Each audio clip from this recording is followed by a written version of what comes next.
و صدای خاموش. چند سال شد که نفست نیست در گوش، ما با سرودهای تو به وایه رسیده، در هر یک آهنگی تو خود را دیده. همه انتظارند که کی می آیی، در دل مردم تو همیشه جایی.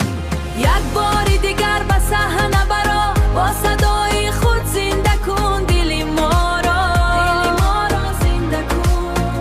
منی جای ستاره ای درخشانی ما، بخوان که تشنه صدایت شده ما. تشنه صدایت این درخواست خلق است، این آرمان است، بازگشتی تو برای ما چون درمان است. رباب و دایره منتظری تویند، پرده های ساز در یاد تو میگوید.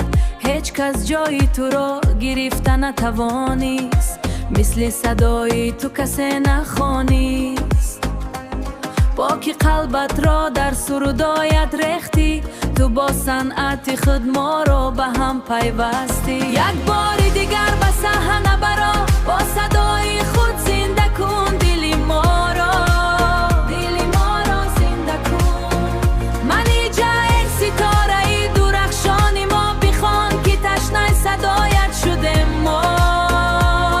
تشنه صدایت این درخواست خلق، این آرمان است، بازگشتی تو برای ما چون درمان است. وقتی که تو میخوانده دنیا دیگر بود، هر یک ترانت پر از اثر بود. بیا و باز نور پاش به این تالار، ما را از انتظاری طولانی رها کن.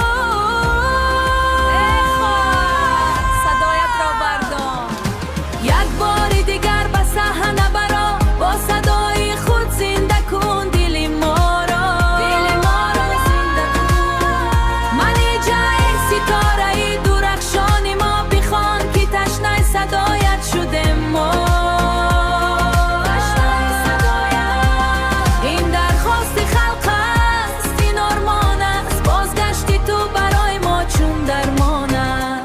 فقط یک بار دیگر ما منتظر تو هستیم.